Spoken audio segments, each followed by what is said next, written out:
வணக்கம். நான் முருகன். நடிகர் விஜய் மீது சரியான நேரத்தில் அம்பை எய்த அவருடைய மனைவி சங்கீதா. அதை பற்றி சுருக்கமாக பார்க்கலாம். வீடியோவுக்கு சப்ஸ்கிரைப் பண்ணி சேனலுடைய வளர்ச்சிக்கு உதவுங்க. கூடவே பெல் பட்டன் ஆன் பண்ணி வைங்க. அப்போ தான் சேனலில் போகிற வீடியோ உங்களுக்கு நோட்டிஃபிகேஷனில் கிடைக்கும். சரி, இப்போ வீடியோக்குள்ளார போகலாம்.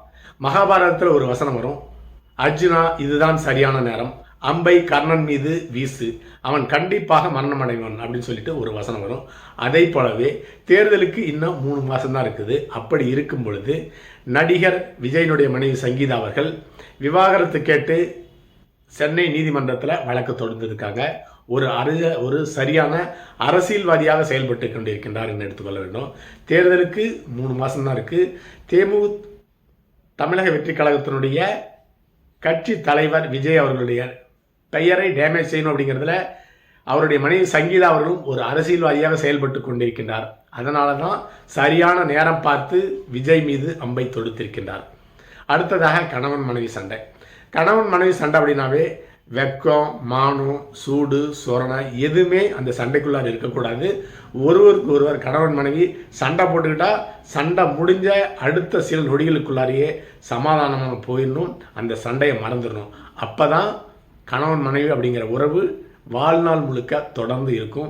ஈகோ கிளாஷ் இருந்தாலோ அல்லது ஒருவரை ஒருவர் யார் பெரியவர் அப்படிங்கிற ஒரு மனப்பான்மை ஏற்பட்டால் கண்டிப்பாக அது விவாகரத்தில் தான் போய் முடியும். அது எவ்வளோ பெரிய வசதியான குடும்பமாக இருந்தாலும் சரி, ஒரு புகழ்பெற்ற குடும்பமாக இருந்தாலும் சரி, உச்ச நட்சத்திரமாக சூப்பர் ஸ்டாராக இருந்தாலும் சரி, இது அனைவருக்கும் பொருந்தும் அப்படிங்கிறது தான் சங்கீதா மற்றும் விஜயனுடைய இந்த விவாகரத்து கோர்ட்டுக்கு வந்திருப்பதற்கு உதாரணம். அடுத்ததாக நம்ம தலைவர் இதில் ஒரு தனி ரகம். நம்ம தலைவர் யாருன்னு கேட்டிங்கன்னா நடிகவேல் எம்.ஆர். ராதா அவர்கள். அவருடைய மகன் ராதா ரவி அவர்கள் ஒரு பேட்டி கொடுத்திருந்தாரு. அந்த தெரு முழுக்க எங்கள் அப்பாவுடைய மனைவிகள் தான், இருந்தாலும் அனைவரையுமே சந்தோஷமாக வச்சுக்கிட்டு இருக்காங்க. யார்கிட்டையும் சண்டை இருக்காது, எந்த விதமான மன வருத்தம் இருக்காது, சொத்து தகராறு இருக்காது, எந்த விதமான விவாதம் இருக்காது. அப்படி எல்லாரையுமே சந்தோஷமாக வச்சுட்டு இருந்தார் எங்களுடைய தந்தை நடிகவேல் எம்.ஆர். ராதா அவர்கள் அப்படின்னு சொல்லிட்டு ராதா ரவி அவர்கள் மிக பெருமையாக சொல்லியிருந்தார். அத்தனை மனைவிகளை வச்சு கட்டி காத்தவர் தான், ஒரு அரசியல்வாதி தான், ஆளுமை மிக்கவர் தான் எம்.ஆர். ராதா அவர்கள். அப்படி குடும்பத்தையே ஆள தெரியாத ஒருவர் ஒரு நாட்டை எப்படி ஆளுவார் அப்படிங்கிற ஒரு கேள்விக்குறி கண்டிப்பாக எல்லாருக்கும் வரும். அதே போல எம்ஜிஆர் அவர்களுக்கு ஒரு மனைவி, ஏராளமான காதலிகள், அது உலகத்துக்கே தெரியும். அதே போலவே கருணாநிதி அவர்களுக்கு 2 மனைவிகள், ஏராளமான காதலிகள். சிவாஜிக்கு ஒரே மனைவி, ஏராளமான காதலிகள். அதே போலவே ரஜினிக்கும் ஒரு மனைவி, நிறைய காதலிகள். கமலஹாசனுக்கும் 2 மனைவி, ஏராளமான காதலிகள். இதில் எல்லாருமே அரசியல்வாதிகள் தான் இப்போ மாறிட்டாங்க. அப்படி இருக்கும் பொழுது விஜயும் இதில் விலக்கு இல்லை அப்படிங்கிறத தற்பொழுது உலகத்துக்கு உணர்த்தியிருக்கின்றார். திராவிட முன்னேற்ற கழகம் இப்பொழுது கொண்டாட்டத்தில் இருக்கிறது. அதுவும் குறிப்பாக திராவிட முன்னேற்ற கழகத்தினுடைய ஐடி விங் தேர்தலுக்காக ஏராளமான தேர்தல் வியூக வகுப்பாளர்களை விலைக்கு வாங்கி தினம் புது செய்தியாக கொடுத்து கொண்டிருக்கிற திராவிட முன்னேற்ற கழகத்தினுடைய ஐடி விங்குக்கு ஒரு சரியான பாயிண்ட் கிடைச்சிருக்கு. தமிழக வெற்றி கழகத்தை வீழ்த்துவதற்கு, அந்த கட்சியை போட்டு துவைச்சி அடிக்கிறதுக்கு கண்டிப்பாக மீம்ஸ் போடுவாங்க, பெரிய அளவில் போய் பிரச்சாரம் செய்வாங்க, விவாதம் நடத்துவாங்க, சின்ன பிரச்சனையை ஊதி மிகப்பெரிய அளவில் கொண்டு வந்து சேர்ப்பார்கள். அதே போலவே நயினார் நாகேந்திரன் அவர்கள், பாரதிய ஜனதா கட்சியினுடைய தமிழக தலைவர் நயினார் நாகேந்திரன் அவர்கள் சமீபத்தில் ஒரு 15 நாளுக்கு முன்ன பேசும் பொழுது விஜய் அவர்கள் முதல்ல திரிஷாவை விட்டு வரட்டும், அதன் பிறகு தேர்தலுக்கு பிரச்சாரத்துக்கு வரட்டும்னு சொல்லியிருந்தார். அப்பொழுது தமிழகம் முழுக்க அந்த கட்சி பாரதிய ஜனதா கட்சியை சேர்ந்த தமிழிசை சவுந்தரராஜன், அண்ணாமலை மட்டுமல்ல எதிர்கட்சியை சேர்ந்த அனைவருமே கடுமையான கண்டனத்தை தெரிவிச்சிருந்தாங்க. பெண்களை மிக இழிவாக பேசுகின்றார் நயினார் நாகேந்திரன் அவர்கள் சொல்லி குறிப்பிட்டிருந்தாங்க. நயினார் நாகேந்திரன் அவர்களும் நிபந்தனையற்ற மன்னிப்பு கேட்டிருந்தார். அடுத்ததாக அரசியல்வாதி அப்படின்னு சொல்லிட்டாலே 2 பொண்டாட்டி இருந்தால் தான் அரசியல்வாதி அப்படிங்கிற ஒரு பழமொழி, ஒரு வழக்கம் இருக்கிறது. கவுண்டமணி கூட ஒரு படத்தில் சொல்லுவார், அரசியல்வாதின்னு ஏராளமான பொண்டாட்டி வச்சிருப்பான்டா, அவன் தாண்டா அரசியல்வாதின்னு சொல்லுவார். அது உண்மை என்று விஜய் அவர்கள் நிரூபித்திருக்கின்றார். தேர்தல் சமயத்தில் கண்டிப்பாக இந்த விஜய் சங்கீதா அவர்களுடைய விவாகரத்து வழக்கு இந்த வாழ்க்கை வழக்கு கண்டிப்பாக ஒரு டேமேஜை தமிழக வெற்றி கழகத்துக்கு ஏற்படுத்தும். ஆனாலும் அந்த கட்சியினுடைய தொண்டர்கள் ஏற்றுக்கொள்ள மாட்டார்கள். சங்கீதாவினுடைய இந்த முடிவுக்கு காரணம் திராவிட முன்னேற்ற கழகம் மற்றும் எதிர்க்கட்சிகள் செய்த சதி அப்படின்னு சொன்னாலும் உண்மை அது கிடையாது. குடும்பத்திற்குள்ளார ஒரு ஒற்றுமை கிடையாது.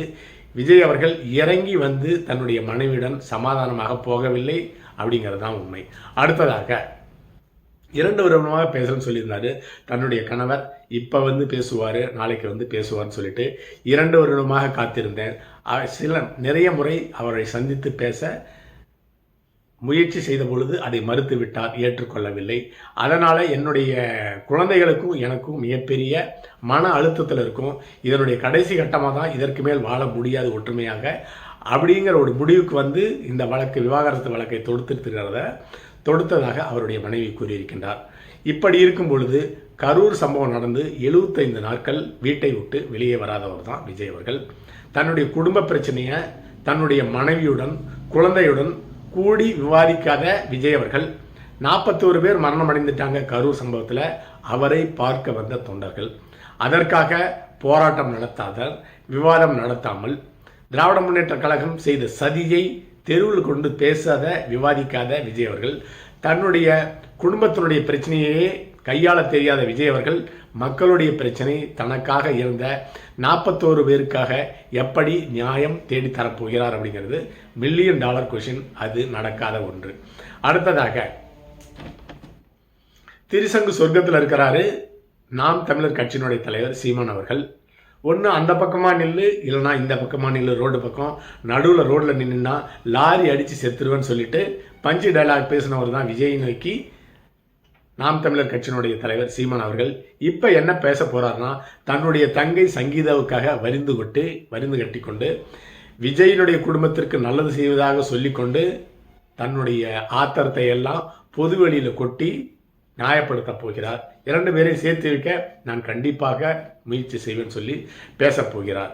அதை போலவே சில தினங்களுக்கு முன்பாக நயனா நாயகன் பேசியது சரியாக இருக்கிறது என்று தற்பொழுது தோன்றுகிறது. அந்த நடிகனுடைய பெயரை நான் சமயம் வரும்பொழுது வெளியிடுவேன், அல்லது வழக்குக்கு தேவைப்பட்டால் அந்த பெயரை சேர்ப்பேன் சொல்லிட்டு விஜயனுடைய மனைவி சங்கீதா அவர்கள் குறிப்பிட்டிருக்கின்றார். மக்கள் என்ன செய்ய போகிறார்கள்? இந்த விவாதத்தை, அதாவது விஜய்க்கும் விஜயனுடைய காதலி மனைவிக்கு 3 பேருக்கு இருக்கும் இந்த விவாதத்தை மக்கள் விவாதமாக ஏற்றுக்கொள்ள போவதில்லை.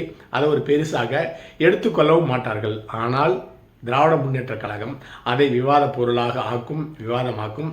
அதையே ஒரு தேர்தல் பிரச்சாரமாக கையில் எடுத்து தமிழக வெற்றி கழகத்திற்கு ஒரு பின்னடைவு ஏற்படுத்திக் கொண்ட வேலையை திராவிட முன்னேற்ற கழகத்தினுடைய ஐடி விங் கண்டிப்பாக செய்யும்.